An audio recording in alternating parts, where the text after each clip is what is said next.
तो अपन अब जैन दर्शन करेंगे ना।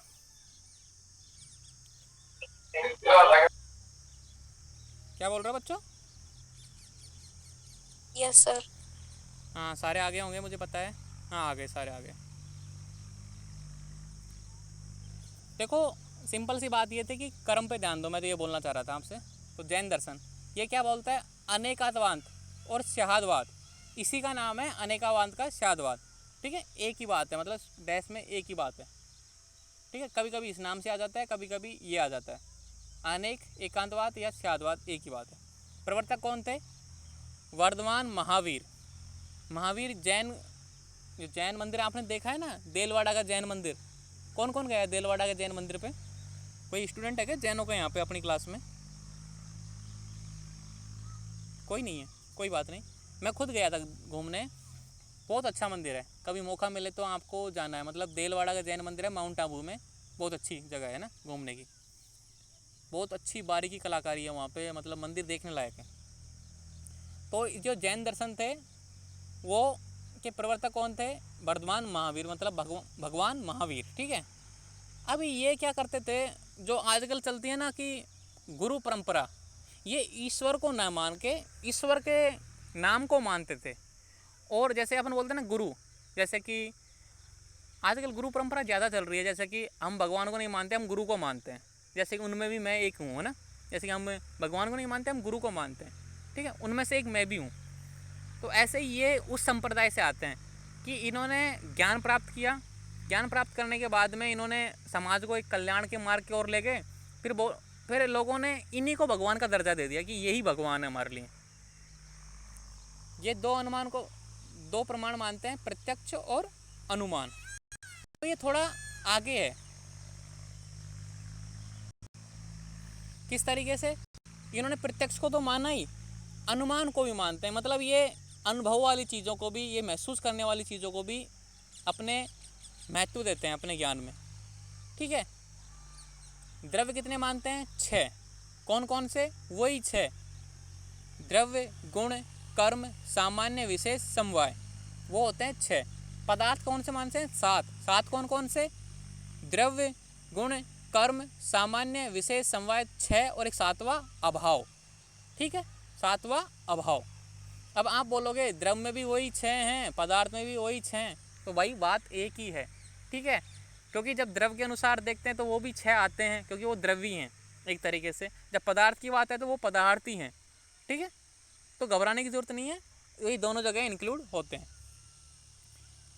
ये क्या बोलते हैं, जैन दर्शन क्या बोलता है कि सम्यक दर्शन, सम्यक ज्ञान और सम्यक चरित्र को मोक्ष कहा जाता है।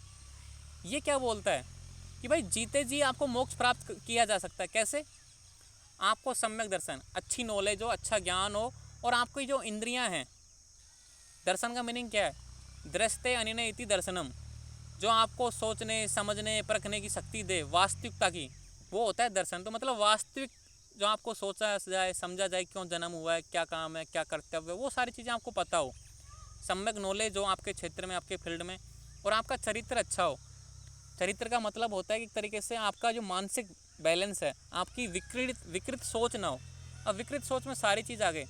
चरित्र में किसी महिला के प्रति दुर्व्यवहार नहीं होना चाहिए। ठीक है, आपकी आपकी जो सोच है, आपके पड़ोसियों से जलना नहीं देगी, उसके पास कार है मेरे पास कार नहीं है, ये सुंदर है मैं सुंदर नहीं हूँ, ऐसी मतलब मानसिक स्वच्छता भी होनी चाहिए आपको। तो सम्यक चरित्र, चरित्र में बहुत सारी चीज़ें आ गई। आपका मानसिक मेंटलिटी कैसी है, आपकी मेंटलिटी।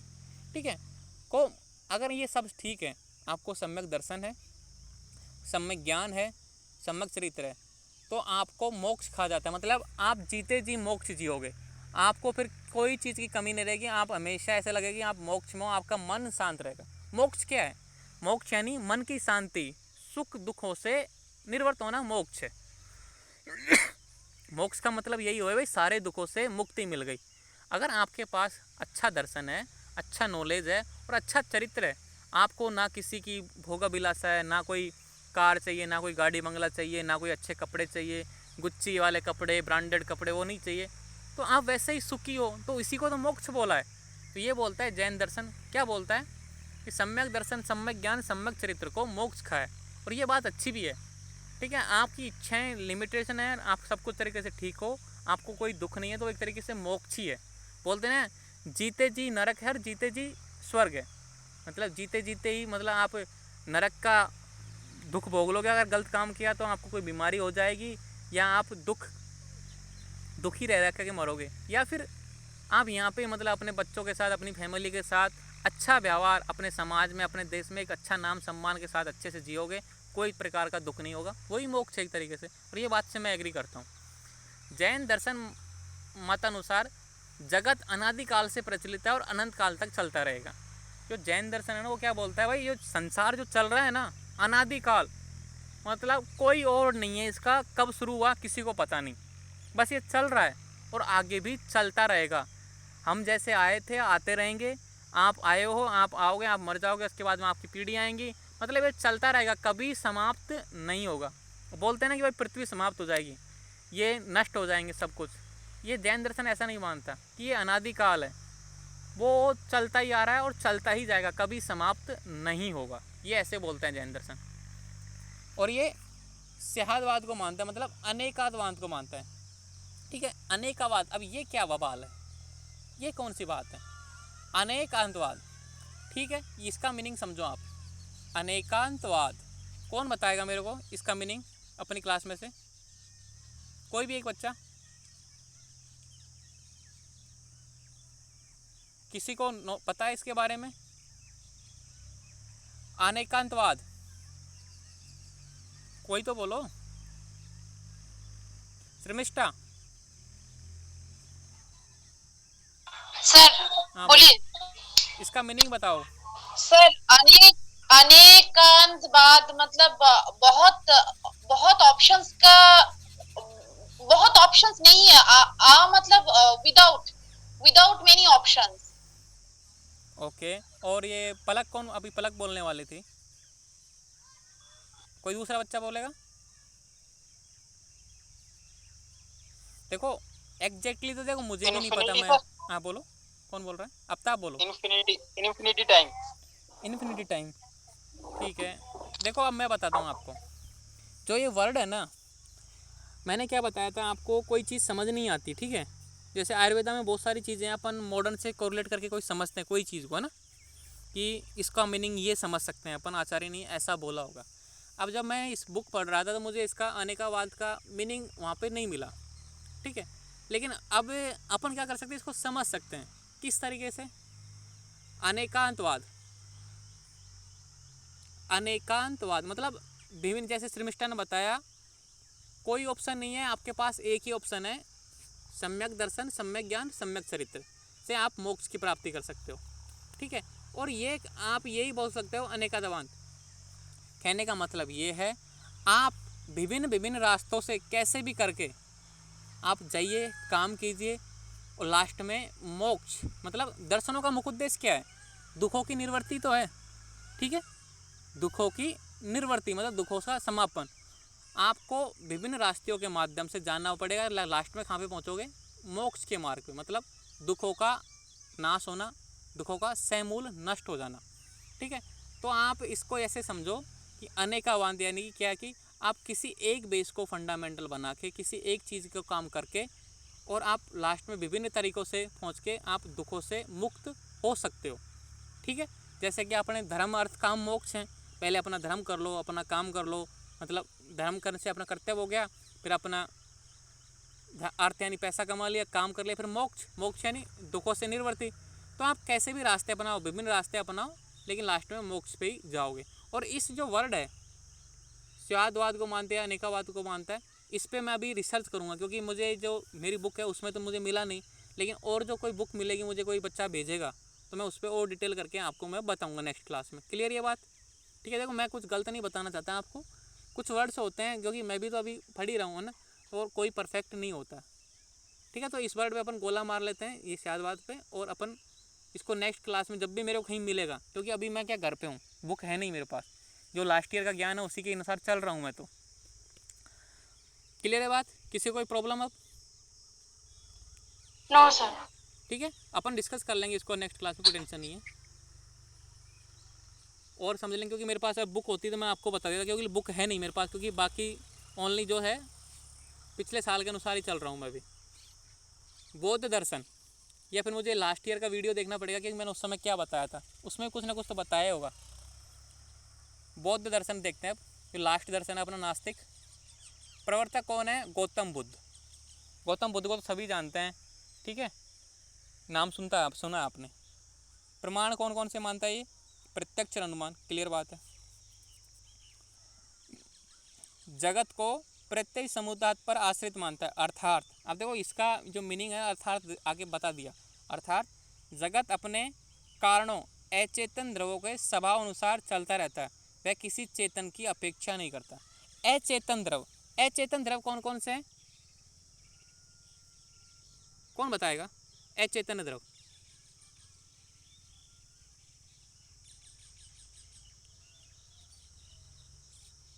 अचेतन द्रव वो हैं दिशा, काल, ठीक है, पृथ्वी, जल, ये महाभूत, ये अचेतन द्रव है, ठीक है। इनके स्वभाव अनुसार चलता रहता है किसी चेतन की। जैसे चेतन यानी अपन सजीव, अपने कहने से अपने सोचने से हवा का रुख थोड़ी बदल जाता है। जो टाइम चल रहा है वो चलता ही जाएगा, रुकेगा थोड़ी, ठीक है। तो दिशा, काल, ये महाभूत, ये सब अचेतन द्रव्य में आते हैं। अगला चैप्टर अपन स्टडी करेंगे द्रव्य में, उसमें अच्छी तरीके से समझ में आ जाएगा। तो कहने का मतलब है जगत अपने कारणों के स्वभाव अनुसार चलता रहता है, किसी चेतन की अपेक्षा नहीं करता, कि कभी किसी जीवित व्यक्ति के अनुसार नहीं चलता। ये जो ये अचेतन द्रव्य हैं, दिशा, काल, ये मतलब पृथ्वी, जल, अग्नि, वायु, इनके माध्यम से वो चलता रहता है, ठीक है। मतलब अपने कहने पर टाइम रुकता है क्या? आपने ऐसे बोला कि यार टाइम को रोक दो, आपने कोई बटन दबाया, टाइम रुक जाएगा? नहीं रुकेगा ना, ये निरंतर है, चलता ही रहेगा। आप कितनी कोशिश कर लो ये कभी चेंज नहीं होती। ये बोलता है कि जगत है ना, जो संसार है, इन अचेतन द्रव्यों के अनुसार चलता रहता है। जैसे अचेतन चलते रहेंगे, जो इनकी प्रकृति है, जो स्वभाव है, स्वभाव अनुसार जो इनका नेचर है उसके अनुसार चलते रहेंगे। अपनी इसमें जो जीवित व्यक्ति हैं उनका कोई योगदान नहीं है, अपन उसमें सर्वाइव करते हैं बस, ठीक है। ऐसे नहीं कि अपन चाहें जैसा तब चाहें वैसा कर लें, तब चाहें जैसे कि हवा के रुख को मोड़ दें, तब चाहे टाइम को रोक दिया, तब जैसे अपन मतलब अग्नि को कंट्रोल कर लिया। नहीं होता, क्योंकि जो चल रहा है ना स्वभाव वैसे चलता रहेगा। अगला पॉइंट है सर्व क्षणिक, मतलब सभी संस्कार एवं वस्तुएं क्षणिक हैं। जैसे कि आपके सामने देखो ना, आपकी खैर उम्र लॉन्ग है, 100 साल है। जैसे कि अभी देख लो, जो पशु पक्षियों का एग्जाम्पल देता हूँ इस मामले में, आपके सामने जन्म लेंगे, बड़े होंगे, ग्रो करेंगे, रिप्रोडक्शन करेंगे, अपनी नई संतान उत्पन्न करेंगे, ख़त्म हो जाएंगे। इसी तरीके से फसल देखो, अपन बोएंगे, उगेगी, अपन उसको काट लेंगे, खा पी के फ्री हो जाएंगे, क्योंकि अपनी लाइफ तो थोड़ी, जो लाइफ साइकिल थोड़ा ज़्यादा है। वैसे ही अपने रिश्ते हैं, जैसे कोई मामा बुआ, जो भी अपने रिश्ते हैं, फैमिली के रिश्ते हैं, ये सब क्षणिक मात्र हैं, मतलब संसार के मात्र तक ही सीमित है। ऐसा कुछ नहीं है कि हमेशा ही रहेंगे, लाइफ टाइम तक रहेंगे, नहीं, ये सब क्षणिक मात्र है, मोह माया है, एक तरीके का जाल है, ठीक है। अब देखो ये द्रव्य चार द्रव्य मानता है, जीव, पुद्गल, आकाश और काल। अब ये द्रव्यों के नाम है, जीव, पुद्गल, आकाश और काल, ये 4 द्रव्य, कि भाई इन 4 द्रव्यों को ये मानता है कि भाई जीव है, पुद्गल है, आकाश है, काल है। अब ये मुझे ये पुद्गल का आज तक मीनिंग समझ नहीं आया, कोई मुझे बता सकता है? कौन बताएगा इसका? क्योंकि कुछ वर्ड्स होते हैं जो मीनिंग नहीं मिलते ही नहीं इनके मीनिंग। जीव का तो पता है भाई, जीव है, चेतना है। आकाश आपको पता है खालिस्तान है। काल आपको पता है एक तरीके से टाइम है। अब ये क्या आ गया दूसरे बीच में, दूसरा पुद्गल? कौन बताएगा मुझे? जिसको कोई पता हो मुझे बता सकते हो, क्योंकि आज 2 वर्ड आ गए, एक तो ये स्यादवाद आ गया और एक पुद्गल आ गया, और मैं गलत आपको बताना नहीं चाहता। रिसर्च करेंगे इन पे, कोई किसी बच्चे को याद है तो मुझे बता सकता है। बताएं पुद्गल की मीनिंग क्या? सर? पुद्गल वो होता है ना जो हमारे शरीर में रहता है और नष्ट नहीं होता है। और जिसे क्या बोलते हैं, जब वो नष्ट होता है तो हमारा शरीर भी नष्ट हो जाता है, उसे पुद्गल एकदम चेतना। ये शरीर कह सकते हैं। जिसे कह सकते हैं पुद्गल रहने से हमारा शरीर है, और अगर वो नहीं है तो हमारा शरीर भी नहीं है, हमारा शरीर भी नष्ट हो जाएगा।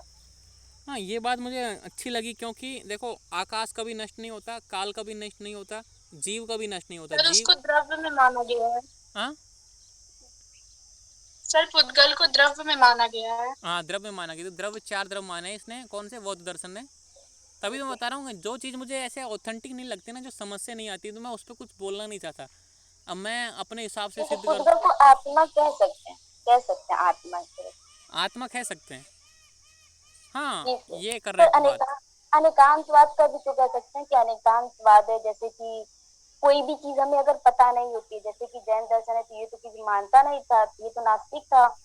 तो किसी बात को अगर हमें समझानी होती है किसी भी इंसान को, जैसे आप ही हम लोग को समझाते हैं तो कोई एग्जाम्पल के थ्रू समझाते हैं, तो उसको समझने के लिए या समझाने के लिए कोई ना कोई आप एग्जाम्पल देते रहते हैं ना हम लोगों को।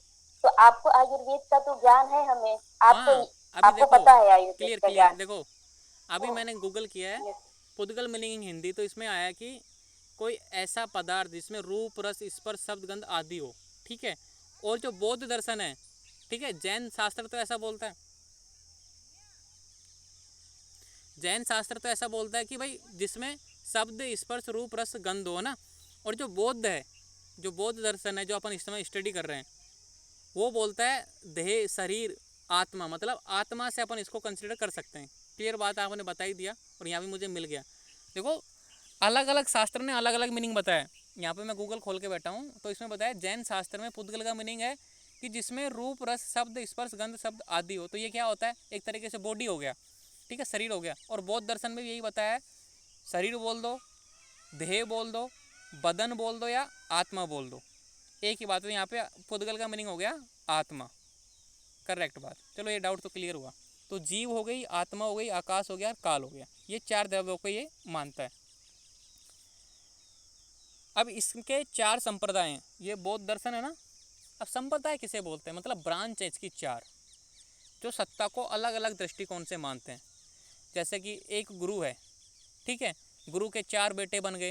अब चारों बेटों में कोई मतभेद बन गया और चारों ने अपने अलग अलग संप्रदाय बना लिए कि ये मेरा संप्रदाय, ये मेरा इसका संप्रदाय, ये इसका संप्रदाय है। तो एक ही ब्रांच है, जैसे कि एक बाप है, उसके चार बेटे हैं, चारों अलग हो गए। समझ रहे हो ना, एक बाप था, उसके चार बेटे हुए, चारों को अच्छी तरीके से पढ़ाया, संस्कार दिए, शिक्षा दिए, बड़े हो गए तो चारों में लड़ाई हो गई किसी बात पे, मतभेद हो गया और चारों ने अपने अलग अलग संप्रदाय बना लिए, चार संगठन बना लिए। तो बौद्ध दर्शन में भी ऐसा ही हुआ कि भाई चार संप्रदाय बन गए बौद्ध दर्शन के। कौन कौन से, पहला है वैवासिक या व्यवहार प्रत्यक्षवाद।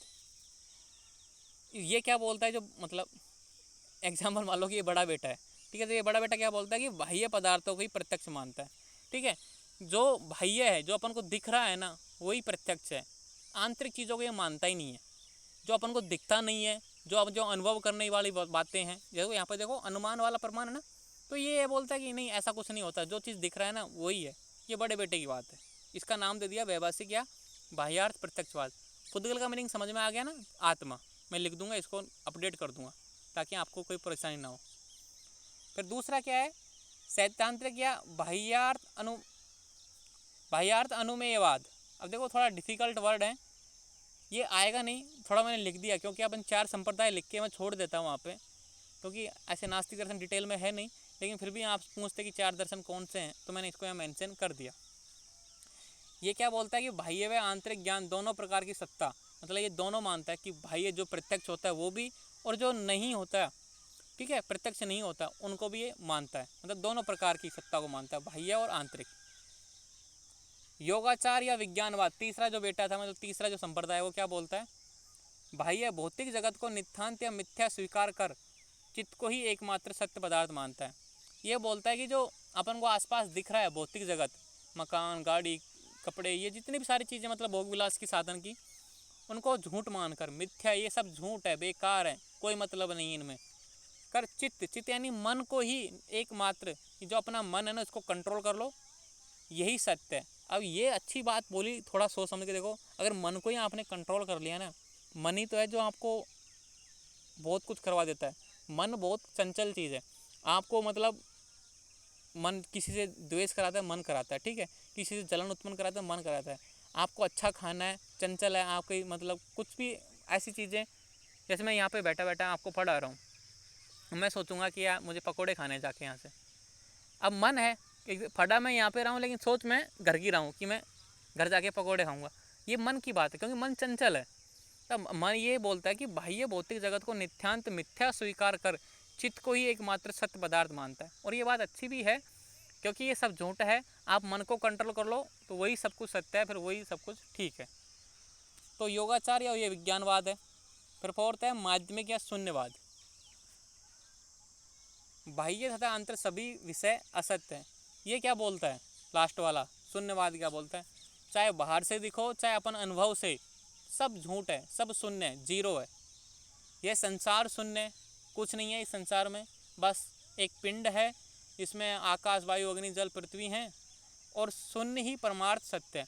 और लास्ट में अपन बताया था ना, सबसे बारीक से बारीक कण, सबसे छोटा से छोटा कण जीव, मतलब वही है परमार्थ सत्य है। इसके अनुसार समस्त जगत की सत्ता प्रातिभाषिक मतलब झूठी है, प्रातिभाषिक मतलब झूठी है। एवं शून्य की सत्ता पारमार्थिक है। मतलब कहने का मतलब ये है कि ये सब चीज़ है ना, कुछ नहीं है, आंतरिक भी, अनुभव वाले भी, देखने वाले भी, सब बेकार है, मोह माया है, कुछ नहीं है। मतलब ये सब खाली है, ये तो एक तरीके से अपने जाल है, इसमें अपन फंसे हुए हैं।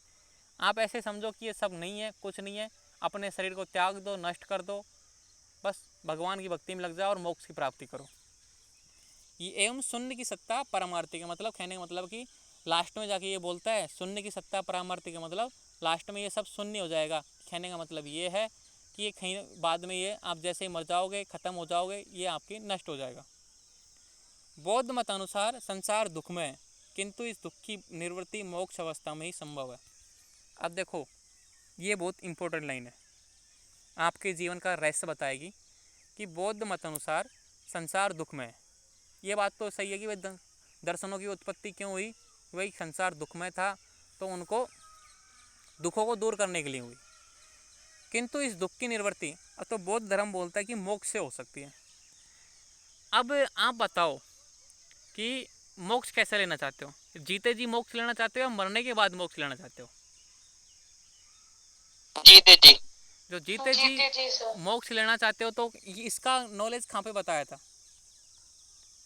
जैन दर्शन में बताया था, सम्यक दर्शन, सम्यक ज्ञान और सम्यक चरित्र को मोक्ष कहा जाता है। और मैंने इसमें बताया था अगर ये गुण है आप में, सम्यक दर्शन है, आपको सोचने समझने की अच्छी शक्ति है, ठीक है, सम्यक ज्ञान है, आपकी जो क्षेत्र है, आपका जो फील्ड है उसमें आपको अच्छी नॉलेज है, और सम्यक चरित्र है, मतलब आप किसी को जो मेंटलिटी है ना आपकी जो स्वच्छ है, किसी का भला बुरा, मतलब भला तो जुड़ जाता है, किसी का बुरा नहीं सोचते, किसी की छल कपट नहीं करते, आपकी जो सोच है स्त्री के प्रति, ठीक है, स्त्री के प्रति नहीं सबके प्रति, यहाँ पे चरित्र की बात है, मतलब मेंटलिटी पूरी तरीके से आपकी सात्विक है, मतलब श्रेष्ठ है, हितकारी है, तो आप जीते जी मोक्ष ले सकते हो। और आपकी इच्छाएं सीमित हैं, ये सब चरित्र में आ जाती हैं।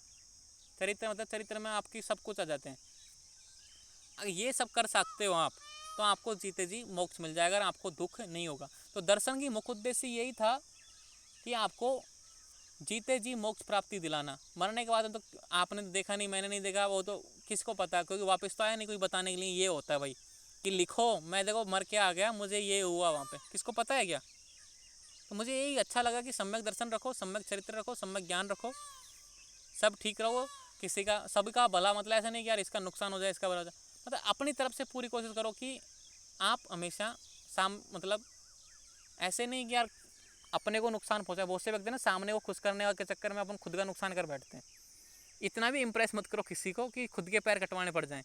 कहने का मतलब यह है कि आपको सोचने समझने की, इसने पहले डाल दिया सम्यक दर्शन, तो जितना आपसे हो सके उतना आपसे करना चाहिए, तो आपको जीते जी मोक्ष मिलेगा, क्योंकि वही सुख है। जैसे सिंपल सी बात है, आप फैमिली में हो, अच्छा पढ़ो लिखो, किसी जैसे आप इस समय एज ऐसी है कि किसी स्त्री लड़की के प्रति ऐसी द्वेष भावना मत रखो, ठीक है, आपका चरित्र अच्छा होना चाहिए, बड़ों का सम्मान करो, बड़ों का आदर करो, वही सारी चीज़ें हैं जो अपन को अच्छे से पता है, बचपन से पढ़ते आ रहे हैं, लेकिन मानता कोई नहीं है। जैसे मैं ही बोलूँ ना अब कि मैं कभी कभी फ़ोन आता है, मेरे पास इतने कॉल आते हैं, मैं झूठ बोल देता हूँ मैं बिजी हूँ, बात नहीं करता, क्योंकि पक जाता हूँ, इतना पक जाता हूँ कि दिन में कम से कम 20-30 कॉल आते हैं, तो नहीं हो पाता किसी कारण बस। तो सोचने समझने की होनी चाहिए। कोई बच्चा आपसे रिक्वेस्ट कर रहा है बार बार, तो ठीक है, आपके पास टाइम है तो टाइम दो, वही सारी चीज़ें हैं। तो ये सारी चीज़ें सम्यक दर्शन मतलब सोचने समझने की, विचार करने की शक्ति, वो सारी चीज़ें।